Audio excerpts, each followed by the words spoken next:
السلام عليكم ورحمة الله تعالى وبركاته. الحمد لله.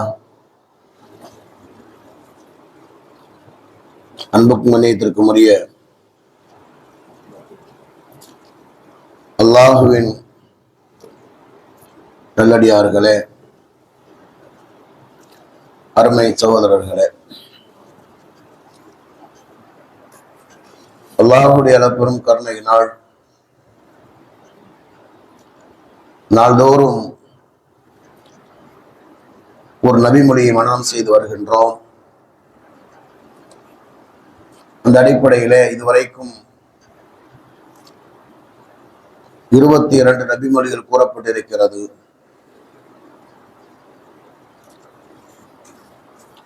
இருபத்தி 3வது நபிமொழி என்னவென்றால்,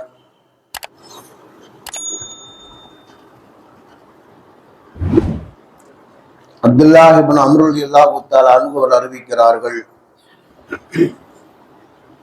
அபூதாவுத் என்ற கிதாபினுடைய 4943வது ஹதீஸாக, திருமதி ஷரீஃபினுடைய 1920வது ஹதீஸாக, அஹமது என்ற கிதாபினுடைய 6733வது ஹதீஸாக பதிவு செய்யப்பட்ட ஒரு ஆதாரப்பூர்வமான ஹதீஸ் என்னவென்றால், قال رسول الله صلى الله عليه وسلم ليس منا من لم يرحم صغيرنا ويعرف حق كبيرنا. قال رسول الله صلى الله عليه وسلم, பெருமானார் ஸல்லல்லாஹு அலைஹி வஸல்லம் அவர்கள் சொன்னார்கள், லைஸ மின்னா, நம்மை சார்ந்தவர் அல்ல யார், மல்லம் யர்ஹம் ஸகீரனா, நம்முடைய சிறுவர்கள் மீது இரக்கப்படாதவரும், வயாரிஃப் ஹக்க கபீரினா, நம்முடைய பெரியவர்களின் கடமைகளை அறியாதவரும் நம்மை சார்ந்தவர் அல்ல என்பதாக ஸல்லல்லாஹு அலைஹி வஸல்லம் சொன்னார்கள். அன்பிற்கினியவர்களே,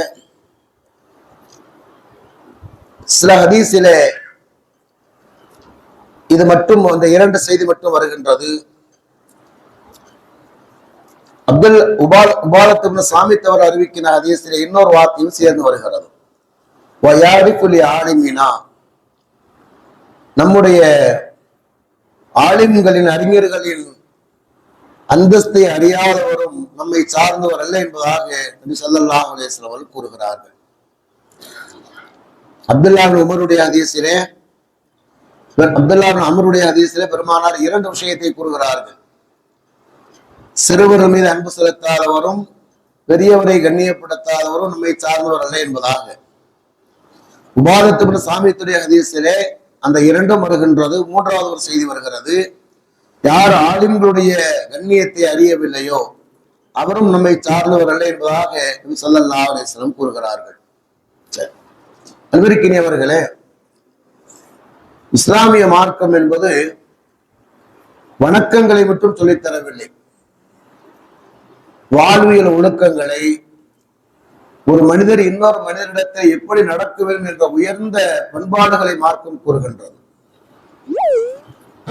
எல்லா விஷயங்களை உள்ளடக்கி ஒரு வழிகாட்டிய மார்க்கம் என்பது இஸ்லாம் தான். மற்ற மார்க்கத்துக்கும் மதத்துக்கும் இல்லாத ஒரு தனிச்சிறப்பு இஸ்லாத்துக்கு இருக்கிறதுக்கு பல்வேறு காரணங்கள் இருந்தாலும் அதில் இது ஒரு சிறப்பு. ஏன்னா மற்ற மார்க்கங்கள், மற்ற மதங்கள் என்பது அது ஒரு கண்ணியமானதுதான். அதை நாம் குறைத்து சொல்ல வேண்டிய, குறைத்து மதிப்பிட வேண்டிய தேவை நமக்கு இல்லை. ஆனால் அவர்களுக்கான வழிபாட்டு முறைகள் சொல்லப்பட்டிருக்கும், சடங்கு சம்பிரதாயங்கள்லாம் சொல்லப்பட்டிருக்கும். ஆனால் ஒரு மனிதர் இன்னொரு மனிதத்தில் எப்படியெல்லாம் நடக்க வேண்டும், எப்படியெல்லாம் நடக்கக்கூடாது என்ற வழிகாட்டுதல் என்பது இருக்காது. ஆனா இஸ்லாத்துக்கு மட்டும்தான் ஒரு மனிதன் இன்னொரு மனிதத்தில் எப்படியெல்லாம் நடக்க வேண்டும், எப்படியெல்லாம் நடக்கக்கூடாது என்ற விரிவான விளக்கங்கள் சொல்லப்பட்டிருக்கிறது. அந்த அடிப்படையில பெருமானார் ஸல்லல்லாஹு அலைஹி வஸல்லம் அவர்கள் இங்கே கூறுகிறார்கள். பொதுவாக என்ன சொல்லுவாங்க, பெரியவங்களை கண்ணியப்படுத்தணும், சிறியவர் மீது அன்பு செலுத்ததாக பொதுவாக சொல்லப்பட்டாலும் கூட பெருமானார் ஸல்லல்லாஹு அலைஹி வஸல்லம் அவர்கள் இதை எப்படி கூறுகிறார் என்று சொன்னால், யார் இதை செய்யவில்லையோ அவர் நம்மை சார்ந்தவரே அல்ல என்பதாக பெருமானார் அவர்கள் எச்சரிக்கின்றார்கள். லைஸ மின்னா, நம்மை சார்ந்தவர் அல்ல என்று சொன்னால் அநேக மக்கள் இருக்கிறார். அப்படி என்று சொன்னால் இந்த பாவத்தை ஒருவன் செய்கிறார் என்று சொன்னால் அவர் காபிராகி விட்டானா அப்படின்னா அது அல்ல. பொதுவாக பாவம் செய்யக்கூடியவன் பாவியாகுவானே தவிர காபிராக மாட்டான். அவன் எந்த பாவத்தை செய்தாலும் சரி, மார்க்கம் தடுத்த எந்த பாவத்தை அவன் செய்தாலும் கூட அவனை பாசிக் பாவி என்பதாகத்தான் சொல்லப்படுமே தவிர காபிர் என்பதாக சொல்லப்படாது. இது அடிப்படையில் விளங்கிக் கொள்ள வேண்டும். அப்படின்னா என்ன ஹதீஸ்க்கு என்ன அர்த்தம்? லைசமின்னா, நம்மை சார்ந்தவர் இல்லைன்னா என்ன சொல்றாங்க அப்படின்னா, அவன் என்ன செய்ய வேணும், நம்முடைய உம்மத்தை சார்ந்தவன் அல்ல, நம்முடைய வழியை பின்பற்றக்கூடியவன் அல்ல, ஒரு கண்ணியத்துக்குரியவன் அல்ல என்பதாக பெருமானார் அவர்கள் எச்சரிக்கை செய்கிறார்கள். அப்படின்னா என்ன அர்த்தம் அப்படின்னா, அவன் நல்வழிக்கு வந்துவிட வேண்டும் என்பதாக கூறுகிறார்கள். அந்த அடிப்படையில பெருமானார் இந்த ஹதீஸ்ல என்ன சொல்றாங்க அப்படின்னா, ரெண்டு விஷயத்த சொல்றாங்க. இதுல நம்மளுடைய ஹதீஸ்ல ரெண்டு விஷயத்த சொல்றாங்க. ஒண்ணு என்ன சொல்றாங்க அப்படின்னா, மல்லம் எஜில் கபீரனா, அந்த வார்த்தை திரும்ப திரும்ப சொன்னா வந்துடும், ஒரு பெரிய விஷயம் இல்ல. லைசம் என்ன நம்மை சார்ந்தவர் இல்ல, மல்லம் எஜில் கபீரனா, யார் ஒதுக்கிட்டு என்ன செய்த நம்முடைய பெரியவருக்கு ஒதுக்கிட்டு என்ன செய்ய கண்ணியப்படுத்தவில்லையோ அவர் என்ன செய்ய நம்மை சார்ந்தவர் அல்ல என்பதாக கூறுறாங்க.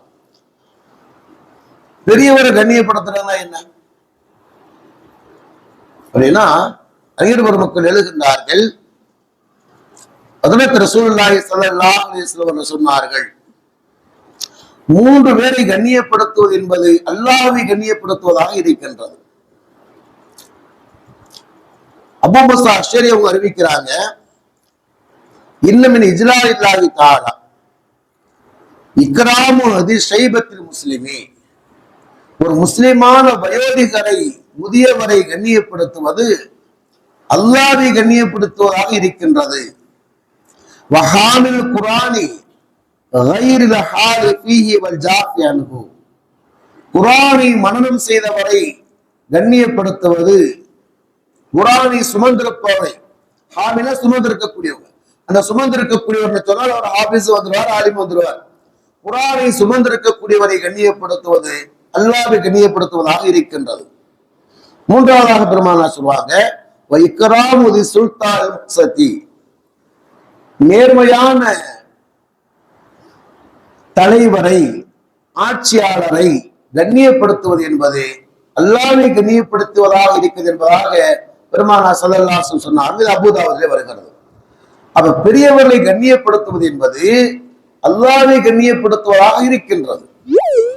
அறிஞர் மக்கள் ஒரு வரலாறு எழுதுகிறார்கள், தொழுகையில ஒரு நிலையிலிருந்து இன்னொரு நிலைக்கு மாறுகிற நேரத்திலையும் சரி, அந்த தொழுகை நாம் ஆரம்பிக்கிற நேரத்திலையும் சரி, அல்லாஹ் அக்பர் தான் சொல்றோம். தொழுகை ஆரம்பிக்கும் போது அல்லாஹ் அக்பர் சொல்றோம், ருக்குவுக்கு போகும்போது அல்லாஹ் அக்பர் சொல்றோம், சஜிதாவிற்கு போகும்போது சரி, சஜிதாவிற்கு வருகிற நேரத்தில் எல்லா நேரத்தையுமே நம்ம அல்லாஹ் அக்பர் சொல்றோம். ருக்குவில் இருந்து என்ன செய்கிறோம், எழுகிற நேரத்திலே சமீஅல்லாஹு லிமன் ஹமிதான் கூறுகின்றோம். ஏன் இவ்வாறு கூறுகின்றோம் என்றால், இதற்கு ஒரு வரலாறை கூறுகின்றார்கள். அபூ சித்தீக் ரலியல்லாஹு தஆலா அன்ஹு ஒரு தடவை தொழுகைக்கு வருகிறார்கள், வேகமாக வருகிறார், தொழுகை நடந்து கொண்டிருக்கிறது, வேகமாக வருகிறார்கள். பெருமானார் ருக்குல இருக்காங்க, தொழுகையில ருக்குல ஜாயின் பண்ணிட்டாரு, அந்த தொழுகையில சேர்ந்தாக ஆகும். இமாமோடு என்ன செய்ய வேண்டும், குறைந்தபட்சம் ஒரு தஸ்பீஹ் சொல்லுகின்ற அளவுக்கு ருக்குவிலே சேர்ந்து விட்டால் அந்த ரக்காத் வரை கிடைச்சோம். இவர் ருக்குவுக்கு போறாரு, இமாம் ருக்கு விட்டு வெளியில எதிர்த்தார் அப்படின்னு கேட்டா, தலையை தூக்கிட்டார் அப்படின்னு கேட்டா அந்த ரக்காத்து கேன்சல் ஆயிடும், மறுபடியும் தொழுவது சட்டம். அப்ப பெருமானார் ஸல்லல்லாஹு அலைஹி வஸல்லம் ருக்குவிலே இருக்கிறார்கள், அபூ சித்தீக் வேகமா வர்றாங்க. அப்படி வருகிற நேரத்திலே, ருக்குல சேர்ந்தலாம் வருகிற நேரத்திலே என்ன செய்யறாங்க, அவருக்கு முன்னால் ஒரு பெரியவர் சென்று கொண்டிருக்கின்றார். ஒரு பெரியவர் செல்கிற நேரத்தில் யோசிக்கிறாங்க, இந்த பெரியவருக்கு முன்னால் கடந்து செல்தல் என்பது ஒழுக்க குறைவானது, கண்ணிய குறைவானது. அதே நேரத்தில் நம்ம மெதுவா வந்தாலும் என்ன செய்தது, தொழுகை தவறி போயிருந்தேன், என்ன செய்ததாக யோசிக்கிறாங்க. சரி பரவாயில்லை, நமக்கு ஒரு ரக்காத்தை தவறிட்டாலும் பரவாயில்லை, நம்ம என்ன செய்ய வேணும், அவரை முந்தி செல்ல வேணாக சொல்லி என்ன செய்யறாங்க, வர்றாங்க. அப்படி வருகிற நேரத்துல பாத்தீங்கன்னா இவருடைய வருகை அல்லாஹ் தஆலா ஜிப்ரீலின் மூலமாக பெருமானாருக்கு என்ன செய்தான்னு சொன்னால் ருக்குவிலே சற்று நேரம் இருங்கள் என்பதாக. பெருமானார் கொஞ்சம் நீண்ட நேரம் இருந்தார்கள். இருந்த உடனே என்ன செய்யறாங்க, டக்குன்னு வந்து என்ன செய்யறாங்க, ஜாயின் பண்ணிட்டாங்க. ஜாயின் பண்ணாங்க, தொழுகையில ஜாயின் பண்ணிட்டாங்க. அப்ப என்ன செய்ய அல்ஹம்துலில்லாஹ் சொல்றாங்க. தொழுகையில ஜாயின் பண்ண நேரத்தில் என்ன சொல்றாங்க அப்படின்னா, ருக்குல ரசூலுல்லாஹ் இருக்கிறதை கண்டு டக்குன்னு அல்ஹம்துலில்லாஹ் சொல்லிவிட்டு தக்பீர் கட்டி ருக்குவுக்கு போயிட்டாங்க. அப்பதான் பெருமானார் என்ன செஞ்சாங்க அப்படின்னா சமியல்லாஹு லிமன் ஹமிதான்னு சொன்னாங்க. அப்படின்னா என்ன அர்த்தம் அப்படின்னா, அவர் புகழ்ந்ததை அல்லாஹ் கேட்டார். ஒரு பாக்கியம் கிடைத்தது என்று சொன்னால் அல்ஹம்துலில்லாஹ் சொல்லணும். பாக்கியங்கள் எல்லாம் சிறந்த பாக்கியம் தொழுகை. அந்த தொழுகையை வந்து அந்த முழுமையாக தொழுகிற பாக்கியம் பெரிய பாக்கியம் இல்லையா? அதனால ருக்கூல வந்து அவர் ருக்கூல பெருமானார் இருந்த உடனே அவர் என்ன செஞ்சார் அப்படின்னா அல்ஹம்துலில்லாஹ் சொல்லிட்டு அவர் தக்பீர் கட்டார். தக்பீர் கட்டி ருக்கூக்கு போயிட்டார்.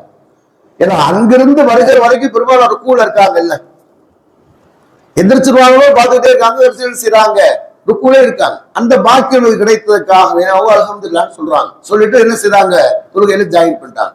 அப்ப பெருமானா சொல்றாங்க சமியல்லாஹு லிமன் ஹமிதா, அவர் புகழ்ந்ததை அல்லாஹ் கேட்டார்வா பெருமானா சொல்றாங்க. இப்ப தொழுகை முடிச்சதுக்கு பிறகுதான் பெருமானா சொல்லுவாங்க, நான் வந்து நீண்ட நேரம் இருந்ததுக்கு காரணம் என்னவென்று சொன்னால் அபூபக்கர் சித்திக் வருகின்றார், ஒரு பெரியவரை கண்ணியப்படுத்தி என்ன செய்யார், தாமதமாக வருகின்றார், நீங்கள் ருக்குவிலே இருங்கள் என்று ஜிப்ரீல் எனக்கு சொன்ன காரணத்தினால் நான் செஞ்ச ருக்குவிலே இருந்தேன். அவர் அல்ஹம்துலில்லாஹ் கூறிய காரணத்தினால் அவர் புகழ்ந்ததை அல்லாஹ் கேட்டு விட்டார். என்ன சமிலாக பெருமானா விளக்க சொன்னான். எதுக்கு சொல்றேன் அப்படின்னா, பெரியவரை கண்ணியப்படுத்துவது என்பது அவ்வளவு பெரிய உயர்ந்த ஒரு விஷயமாக மார்க்கத்திலே சொல்லப்படுகிற ஒரு செய்தி. இரண்டாவது என்ன சொல்றாங்க அப்படின்னா, யார் சிறுவர் மீது இரக்கம் காட்டவில்லையோ அவர் நம்மை சார்ந்தவர் அல்ல என்பதாக பெருமானார் கூறுகிறார். அதுல வந்து குடும்பத்தில் சிறுவர்களாக இருந்தாலும் சரி, மற்ற சிறுவர்களாக இருந்தாலும் சரி, அந்த சிறுவர்களை கண்ணியப்படுத்த வேண்டும். ஹதீஸ் ஷரீஃபிலே வருகிறது, ஆயிஷா நாயகி கூறுகிறார், புகாரில வருகிறது, பெருமானார் ஸல்லல்லாஹு அலைஹி வஸல்லம் ஒரு கிராமவாசி வந்தார். அப்படி வருகிற நேரத்தில் அவர் கேட்கிறாரு, தகப்பலூன சிபியான், நீங்கள் சிறுவர்களை முத்தமிடுவீர்களா கேட்கிறாங்க. சொல்லிவிட்டு அவர் சொன்னார், நாங்க வந்து செய்ய மாட்டோம், நாங்க முத்தமிட மாட்டோம் கூறுகிறார்.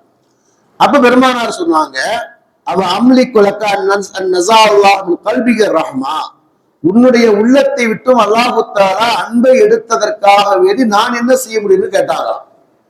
உன் உள்ளத்தை விட்டு அல்லாஹு தஆலா அன்பை எடுத்து விட்டார், இரக்கத்தை எடுத்து விட்டார், நான் என்ன செய்ய முடியும் பெருமானார் கேட்டாராம். இது அவருடைய கேள்விக்கு பதில். அது அபூ ஹுரைராவுடைய ஹதீஸிலே வருகிறது. என்னவென்று சொன்னால், பெருமானார் ஸல்லல்லாஹு அலைஹி அவர்கள் தன்னுடைய பேரனான ஹசன் அவர்களை முத்தமிடுகிறார்கள். அப்ப அந்த இடத்துல இருந்தவர் யாருடா இருக்கா, அக்ரா பின் ஹாபிஸ் அப்படிங்கிறவர் இருக்காரு. அவர் கேட்கிறார், ஆச்சரியமா கேட்கிறாரு, இன்னலி அஷரத்த மினல் வலதி மா கபில்து மின்ஹு மஹதா, அல்லாஹ்வுடைய தூதரே நீங்க என்ன செய்யறீங்க, இவருக்கு சிறுவருக்கு முத்தமா கொடுக்குறீங்களா? எனக்கு வந்து 10 பிள்ளைங்க இருக்காங்க, நான் யாருக்கும் நான் வரைக்கும் முத்தம் கொடுத்ததுன்னு அவர் சொன்னார்.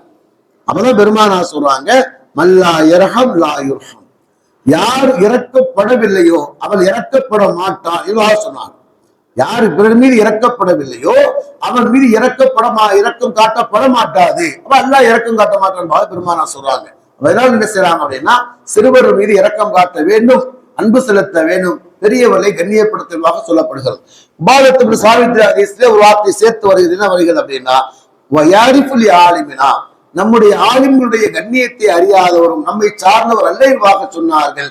ஆலிம்களுடைய கண்ணியத்தை அறிந்து அவரிடத்திலே கண்ணியமாக நடக்க வேண்டும் என்பதையும் பெருமானார் கூறுகிறார்கள். இது இருக்கிறதா என்று சொன்னால் பல இடங்களிலே இல்லை, அதிகமான இடங்களிலே அது இல்லை. சில இடங்களே தான் அந்த மதிப்பு மரியாதை எல்லாம் இருக்கிறது தவிர பல இடங்களை பொறுத்த வரைக்கும் என்ன செய்யுது அப்படின்னா, அவர் ஒரு சம்பளம் வாங்கக்கூடிய வேலைக்காரர், அவ்வளவுதான்.